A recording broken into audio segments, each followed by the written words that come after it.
are back on It's Always Game Day in Cincinnati. Lindsay Patterson, Mike Santagata here. Mike, how are you?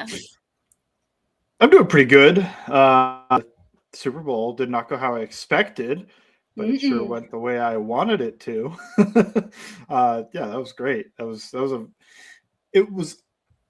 If it wasn't the Chiefs, I think that would have been a very boring Super Bowl. Yeah. But everybody I was with at the Super Bowl party I was at was rooting against the Chiefs, so it was a very fun event where it felt, felt a little cathartic to be like, oh man, they're finally getting it. They're finally getting beat down. And wasn't sure if the refs were going to stay out of it with the first Yeah. quarter, but then they did. Maybe a little too much when you look at that one hit Mahomes took. But I also say, man, I got jacked up on that hit. I was like, oh man, they are smashing this dude. So it was a very cool Super Bowl. Good hate watch. A little bit of shade and fraud from, I think, in almost all of America. I like the halftime show. The only part I'll say is this is a dumb take, but this is my take. My favorite halftime shows are just more entertaining to watch, if that makes sense.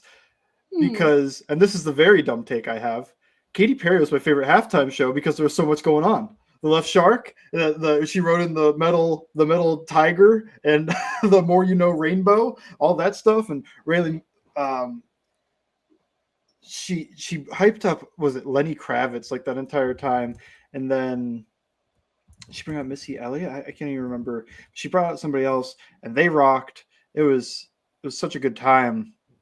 But I also think, like, if I went back and watched it, like try to listen to it, like, are they is Katy Perry performing the best halftime show I've ever heard? No, probably not. But it was just very entertaining. So that would sticks in my mind. And then like the most boring ones were like the Coldplay and, well, really way back right after the Janet thing when they were doing all those like you too, but like the Who and all those ones where it's just like they're just bringing out like 70-year-old men to do a quick little rock concert, and the Black Eyed Peas happened, and that one was an experience. But what's your take? I feel like you are not going to agree with that Katy Perry is the best. No, I mean, I'm going to be super biased. I thought, for me personally, and obviously it helped that the Bengals were playing in it. I loved the Bengals. That was a great one. That one was more entertaining too. 50 Cent hanging from the ceiling. Just more visual things for me. I need the jingling keys in front of me. But you can go on. But Trey and Eminem, like, and maybe because it was like growing up,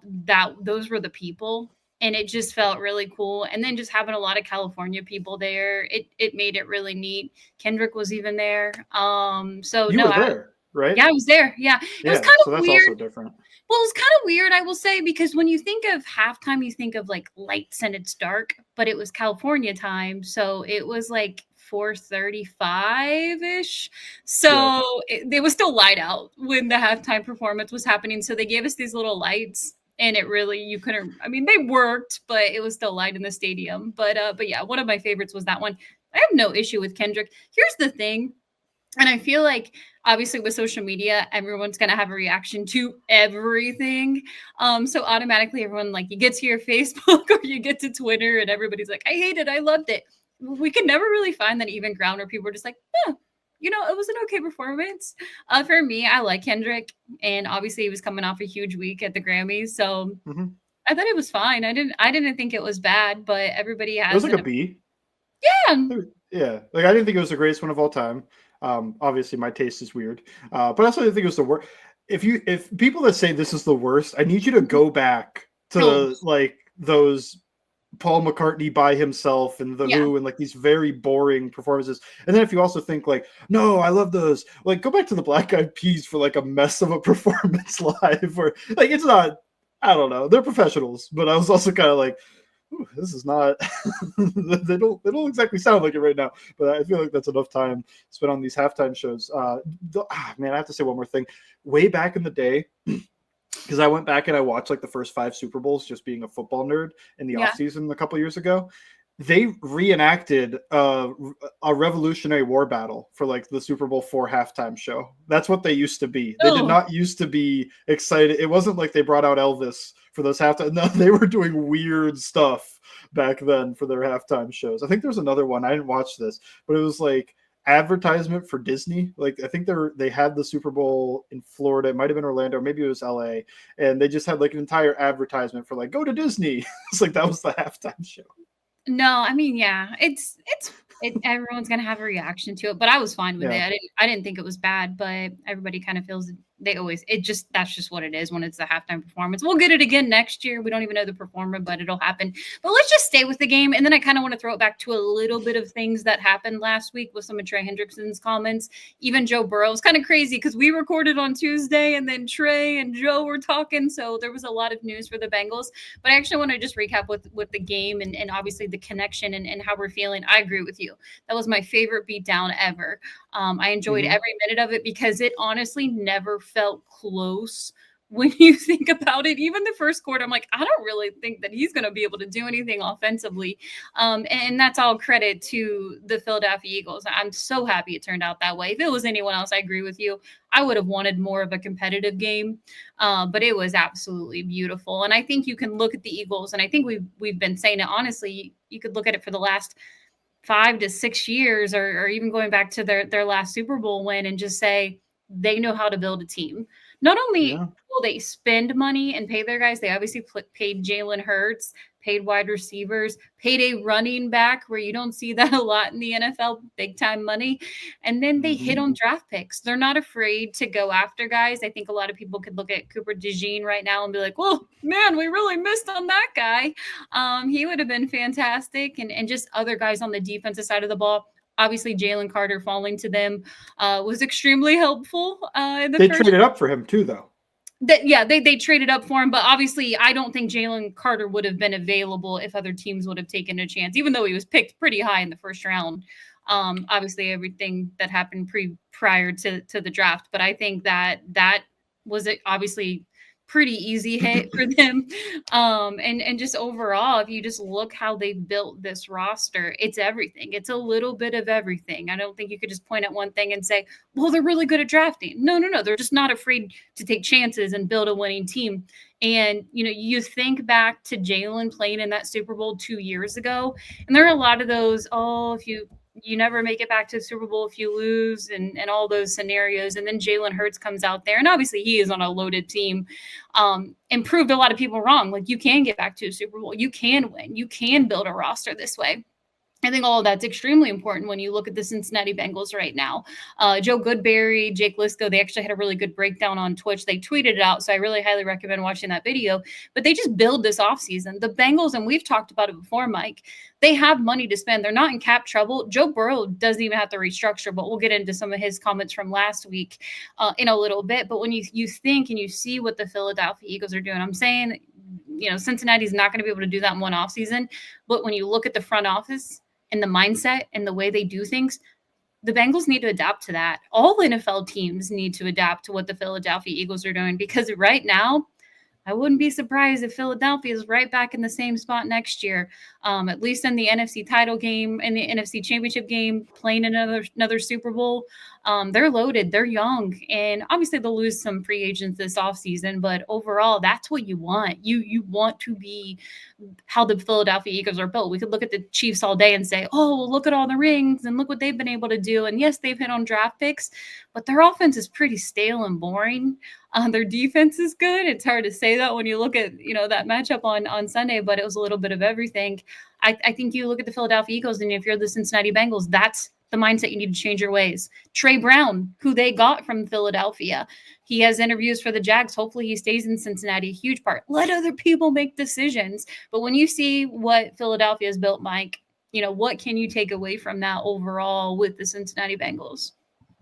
Not afraid to miss, and they showed that you can miss and do all right.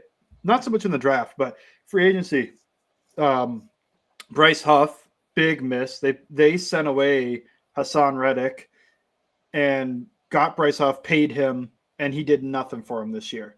They've had some other whiffs in free agency too. trying to think off the top of my head, but I know like Devin White, that was supposed to be a guy they signed and did something. He didn't do anything there. But you look at some of the free agent stuff, it's like, okay, they're not afraid to miss a free agency. Jahan Dotson trade and the Albert Oguegamon trade. Then those weren't like high-end picks being sent out. I think Dotson might have been a 4th and Oguegamon was like a 7th or something. But things that get like praised on Twitter and then like they don't pan out. And then it's like, you don't hear about that. But when you hit, like their hit rate is also insane. And they're not afraid to pay people. Like, I think that's the biggest thing is like you could pay somebody and they miss, but with the way they structure their contracts, how they can get out of it, the years they put in there, how little cap gets actually spent compared to the contracts, like they pay everybody. They pay anybody that they think is worth being paid, really. Devonta Smith, A.J. Brown, Jalen Hurts, Saquon Barkley, Lane Johnson, Jordan Mailata, Landon Dickerson, at least soon. It's whew. Mekhi Becton took a shot on him. Mekhi Becton, that was a low risk signing, but yeah, that was another one where it's just like you're gonna play guard. Like, that's a little bit thinking outside the box too, because I think when the Bengals brought it in, my guess, I don't have an inside source on this, is that they want him to be Trent Brown. They want him to be the right tackle to start, and eventually our rookie's going to take over. I don't think they went, hey, why don't you compete with Volson for that left guard spot so you could be a starter and secure that spot, not have somebody waiting in the wings to take your job. I don't think they did that. I think that's part of the reason Becton left, or maybe it was money related, but it's just such a small payday that I don't think that it could be money related in my head. But then you just look at those drafts, and when you go on a draft heater where you're getting Quinion Mitchell and Cooper DeJean back-to-back picks, along with a guy like Jalex Hunt, who had a good game as your first 3 picks in 1 year, all those rookies contributing to a Super Bowl win, including, Cooper DeJean, I might have voted for him Super Bowl MVP if I had a vote. Mm-hmm. Jalen Carter, Nolan Smith, back-to-back picks, and Tyler Steen's not a starter. They got him in the 3rd round. He's a depth offensive lineman. That's who Becton beat for that job. It's like 3rd round, but it's the 65th pick and the 66th pick. They went back to back, and neither one of those guys are starters right now. So you can miss a little bit, but the next draft before that, Jordan Davis, Cam Jurgens, Nakobe Dean, all starters. I think Dean was hurt, but Davis, Jurgens, important players, not at important positions. Devonta Smith, Landon Dickerson, Milton Williams. You get Kenny Gainwell in the 5th round, and just looking at all this. Since 2021, I think all those drafts, you look back, you're like, those are all A drafts. At worst, they're like B pluses. Like, I can't go a grade below that. And before that, they weren't hitting. But, you do get Jalen Hurts 2 years after a Super Bowl win, as our producer Spencer said. True. Or as not Super Bowl win, but yeah, after a Super Bowl win. But that was also with Nick Foles. So I think that kind of made it a little bit easier that you didn't have to go like, we're moving on from our Super Bowl winning quarterback. They knew to move on from Nick Foles. Improvement deal for Zach Bond, became one of the best linebackers in the league after he's playing edge for the Saints. So that's another one, thinking outside the box. I think that's what I think of, is just not afraid to pay the guys that deserve to be paid. Trey, Jamar, etc. If you're looking at the Bengals, not afraid to take some low risk signings, and not afraid to pay guys either. Just no fear. I think that's the biggest part, is like, let's take our swings. Let's take as many swings as we can. Let's not pass up on guys like the Bengals did last year with Becton and Tyler Tart.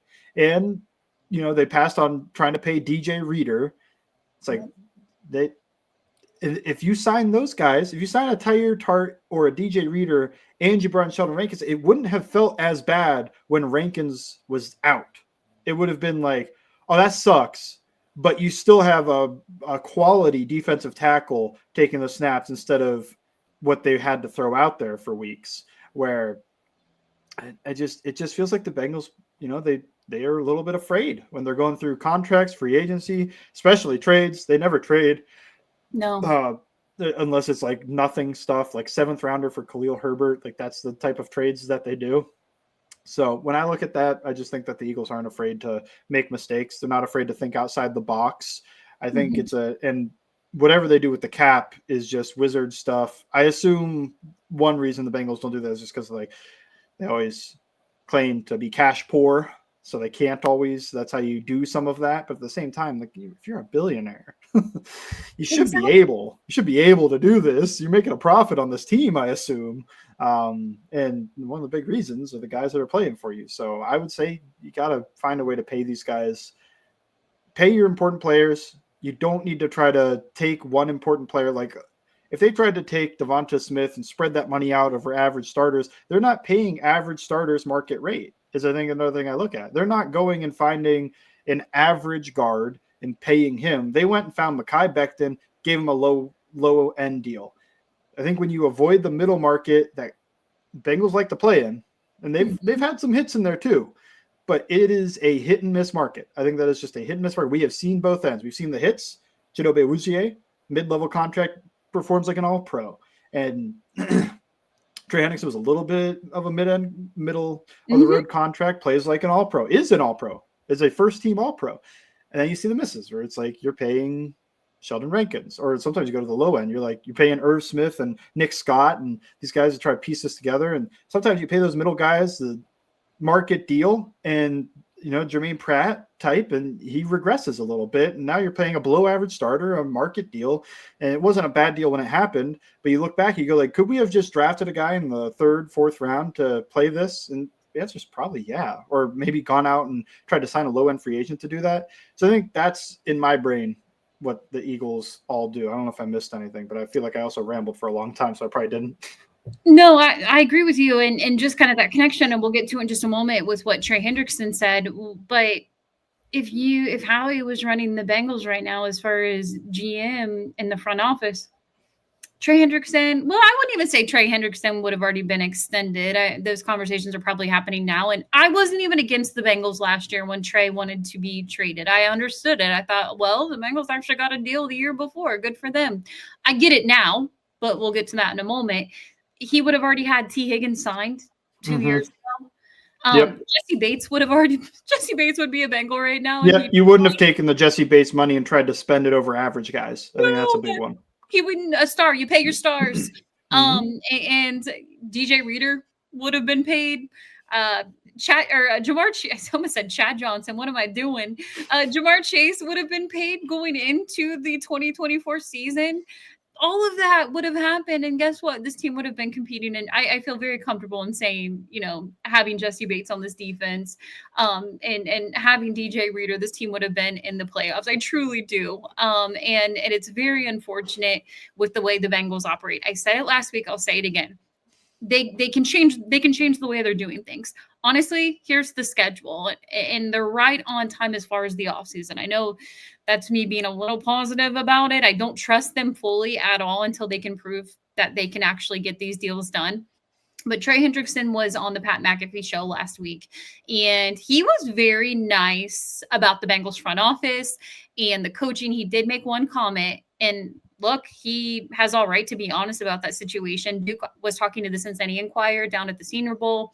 He said he learned of those comments from his dad in a text about, paying guys at the highest of each of their position and not being able to do that. And, he kind of probably took that a certain way. You want that communication. We've heard that a lot from different players when they leave Cincinnati, that maybe the communication isn't there. So that's definitely something they need to work on internally for players that are leaving, the players that are staying. You've just got to work on that. But I think Trey said pretty much something that you want from a guy that you want to extend. And he's like, look, I want to help them win a Super Bowl.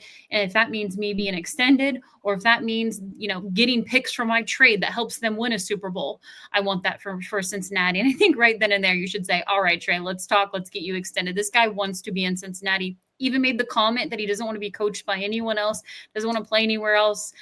Talk Joe Burrow up, which obviously is easy to do. When you watched, some of those clips from last week with Trey Hendrickson, and his agency is expected to meet in Cincinnati this week with the front office to talk about this offseason and what's going to happen. But there's two things. Either Trey's getting extended or he's going to play for another team. When you heard those comments and you think about the Bengals front office, what do you think is going to happen? I think the same thing I usually think with this Bengals front office, where they're stubborn.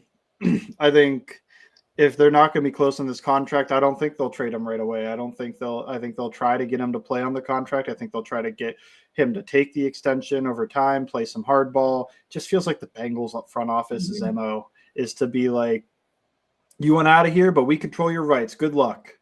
And instead of if they're not taking those deals. So that's where I stand on it. It's just, I hope they get the deal done, because otherwise I'm looking at this and going, it's probably going to last for a while. It's probably going to go past draft time. If they trade him, it'll be like right before the regular season type of trade where it's like, I couldn't get it done. So now let's send him away. I don't think they're going to optimize their opportunities with the Trey Hendrickson trade. So I'm kind of just hoping they get an extension done.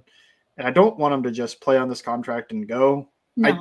I think it's also possible maybe they think play on this contract and we'll tag him. They're very tag happy lately. So that's another way that they could keep him around. And he would be very disgruntled in that scenario. But it's, you look at the Bengals, and I wouldn't rule that out. That's what they've done with a lot of these really high-end players that they don't want to extend. So I'm not optimistic about it at the moment, but there's also a lot of time to go before you have to really start worrying. If they wait until the season starts to trade or extend him, that is such a failure in so many different ways, because you get him extended now. You can play with that money when free agency gets here, which is actually 4 weeks away. All of that is extremely important. You know where you stand with everything. You obviously have your Jamar Chase money that you need to worry about. And then whatever is happening with T. Higgins, we'll know in the next 3.5 weeks. But just waiting until, if they even trade him after the draft, I would absolutely just call that one of the biggest failures in the offseason, because you're missing out on picks when you only have 6 picks in this draft. And it's an extremely important draft to at least hit on some picks, get some young guys, get some youth. And not getting that until after the draft would just be terrible. And I would be so frustrated. But I think this is an opportunity for them to at least get Trey out of the way. I don't know if they'll meet at the 30 million or whatever even Trey's asking for. His biggest thing is the years, having the extended years versus, even the huge payday, even though he deserves to get a payday. And with the market right now, Myles Garrett could be available. Who knows with Max Crosby, if that's going to even be a trade candidate. But overall, Cincinnati Bengals got to get it done now, because then you got to worry what you're going to do with T. Higgins. And obviously that was another thing. Joe Burrow doing his media row. And that's one thing you don't see Joe doing a whole lot during Super Bowl week. He does like 1 or 2 interviews, but he went on every single national show, looked Stephen A. Smith in the eyes on First Take, and he believed in what the conversations he's had with the Cincinnati Bengals front office, that they can pay these guys. T. Higgins, Trey Hendrickson, Jamar Chase, added Mike Gesicki into the conversation, which was awesome for Mike. Always been a big fan of that. I want them to bring him back. But when you hear Joe Burrow continuing to just put that pressure on the front office and doing things that he shouldn't have to do as the franchise quarterback, even saying he'll restructure if he has to, what were some of your thoughts on that? I think Joe Burrow is making it very clear how he's going to feel if the Bengals, act in the typical Bengals way. I think that's my thought on that. Is this is a lot of pressure put on the front office by the quarterback to say change, because I don't think he's doing this if he feels super confident that these deals are being done. I think he's doing this because he's looking at this and going what are you doing to my team? What are you doing? How am I supposed to succeed when you let all of the talent walk, think you can replace them, and then these guys either don't play up to the standard that you have for them, or you spend draft picks and they don't get developed or they can't play right away? I would feel the same way if I was him. They gutted the defense and then replaced them, and most of those defenders they replaced them with are off the team or they're not playing. So I think you look at that on the offensive side and go, whoa, I don't want that happening. No. If you're looking at this and going you've spent how many resources trying to replace Jesse Bates? And I think another one, look back at the Chiefs. Everybody talked so much about they traded Tyreek Hill and then they won a Super Bowl, 2 Super Bowls. And you look at that, it's yeah, but was the offense, it was good. It was good the first 2 years. But look at how much, now that Travis Kelce has really declined, I feel into, kind of being he's pretty stiff out there. He's not moving too well anymore.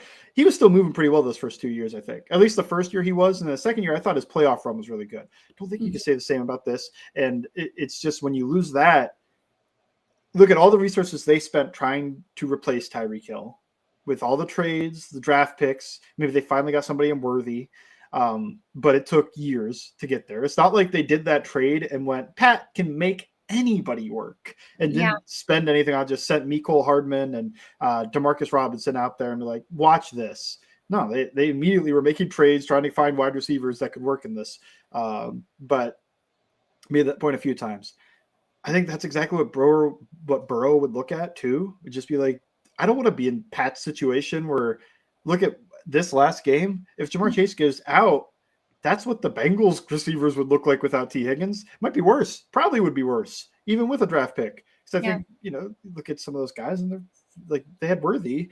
I don't know. You think the Bengals are going to get a good guy that good his rookie year? Maybe. But overall, I think he makes it very clear what he wants, how he thinks this team could win, and how upset he'll be if they don't try to make an effort to pay these guys. Yeah. And it's just, they're going to have to make a decision soon. They don't have a lot of time with T. Higgins. And I kind of find that, I don't know how you feel, but I kind of find it a little refresh. I'm actually happy that they don't have a lot of time, that we only have about 3.5 weeks until they're going to have to make that decision. Honestly, 3 weeks from today is the deadline for the franchise tag.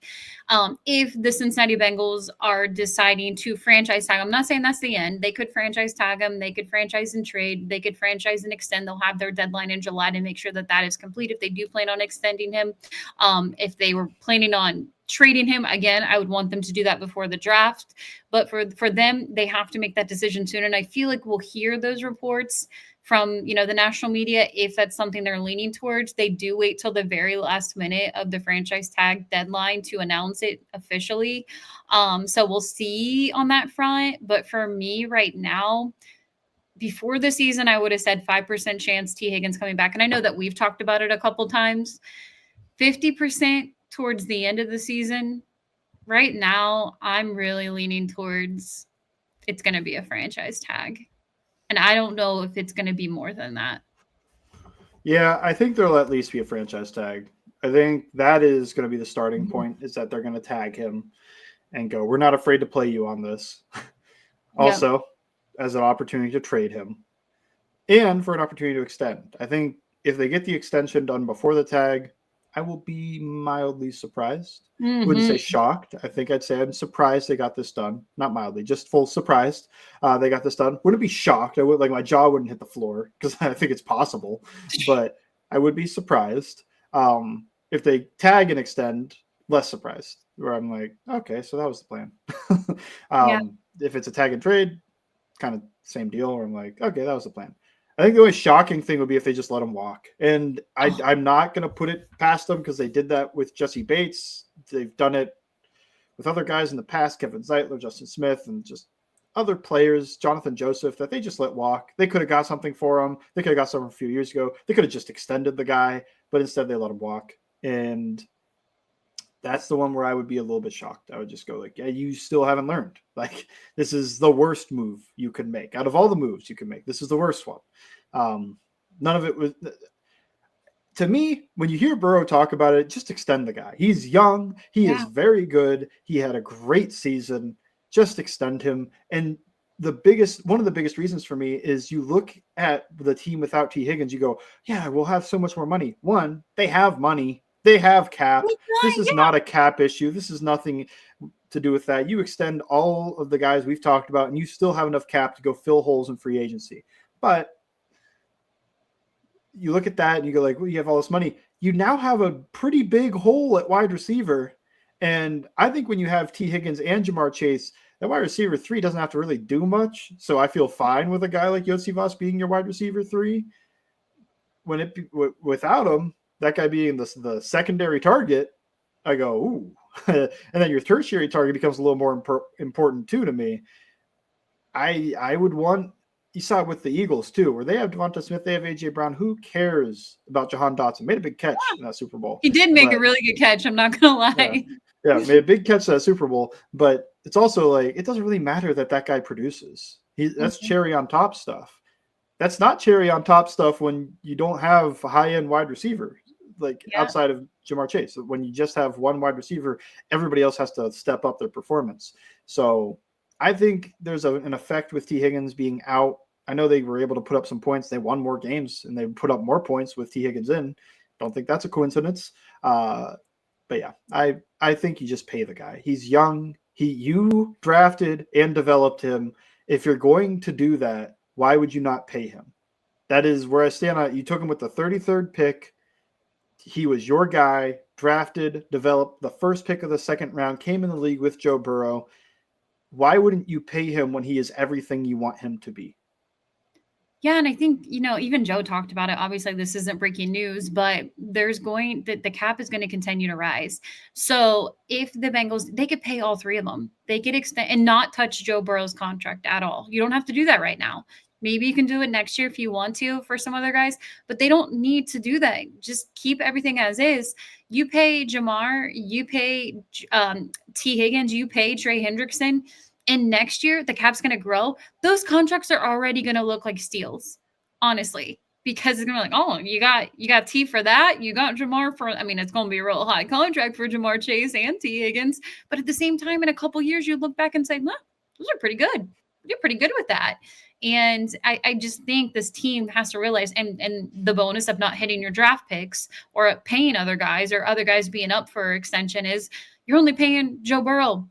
You're paying other guys, but as far as a big cap hit, it's Joe Burrow. That is it. You have the money. Other teams are doing it. The Super Bowl champs just proved to you that you can do this. It's okay. And if other players aren't working out, you got to cut them loose. If it was a mistake, you got to cut them loose this offseason. And guess what? That's going to give you even more room removing that dead weight. So I don't know. I just, it's a big ask from the front office to not only change their mindset this offseason, but extend the three guys. I'm still hopeful. In my gut feeling, I still think it's 2 out of the 3. And obviously, Jamar Chase is going to be done as one of them. I am so 50-50 on if it's Trey or if it's T. I keep thinking, if they just let T walk, I'll be so disappointed in them. I really will.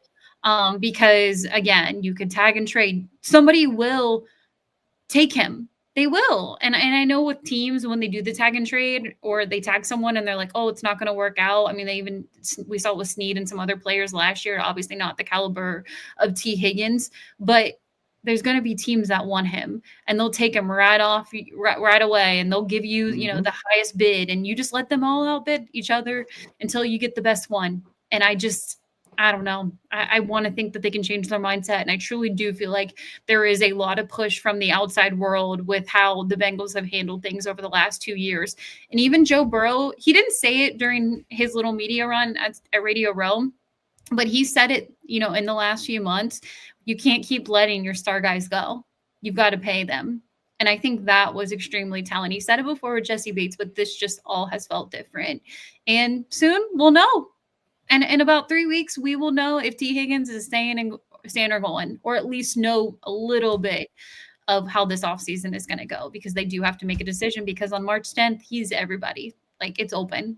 They can start tampering, and it can be official on Wednesday. So next time we record will be next week, Mike. Are you expecting any Bengals news between now and then? No. Ugh, it's so boring. I mean, it's not boring. There's plenty to talk about, but I want some news. I want some extensions. I want Trey done or something. I will see those when they happen. I don't believe that. I'm not going to predict them happening. I don't know. You follow this team long enough. Why would I predict that happening? Also, be careful with what you see on the internet. T. Higgins even said it best today. He'll be the first to tell everyone when it's going to happen, or if what's going to happen. We're going to see a lot of sources and reports of T. Higgins doing this. T. Higgins is going to do this. We just don't know. We really do not know. We'll see what it is until Ian Rappaport or even T. Higgins himself says it. We'll see what happens in his future. But soon we will know what the first step in the offseason for T. Higgins is. And then hopefully all those talks with Trey Hendrickson and his agent go well this week in the Bengals front office, and they get that all done and figured out. Don't drag that stuff. That's all I ask. Is there anything else you'd like to say about Cincinnati Bengals, Mike? No. I think this is the most I've ever been prepared for a draft in February, though. Why? Because the Bengals have been out. I mean, they've been out last year, too. I don't know what happened last year. Also work from home. I don't have the commute anymore. I got more time Mhm. to do this stuff. So that part Yep. is probably playing into it. But I also think I was ready. I was ready earlier. Last year I don't think I was ready as fast. This year I was ready. I was ready to move on. That was just such a disappointing year. At least last year you went like, Burrow got hurt. They were just about to hit their stride. And still optimistic. This year I wasn't optimistic about this roster if they ran it back. I was like, let's go see what they can add. Honestly, watching that Super Bowl game, it just made me it made of course I've been mad at the defense for months. But I think back at that Eagles game when the Bengals played them. And if people really watched that game, there were just a couple poor decisions away from staying in that game until the fourth quarter.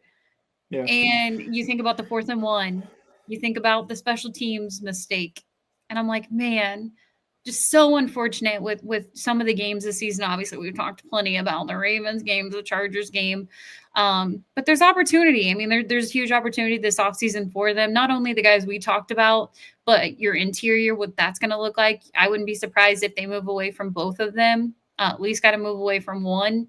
So they have a huge roster they need to build. They have plenty of holes they need to fill. They won't fill it all in one off season, but they can still be extremely competitive if they do fix a few of those areas in free agency. And you hit on some of your draft picks. You need these guys to play day one. I know Al Golden even said it. Daniel Jeremiah has said it plenty of times, Mike. And I know that you're going back and you're watching all the draft prospects. Defensive tackle is deep in this draft class. So I wouldn't be You said surprised. something like 20 starters? I Yeah, don't know, man. That seems crazy. That is what I've been watching. I've been mostly watching defensive tackles and anything that came with it. I wonder how many yeah. one, I wouldn't be surprised if they go for 2.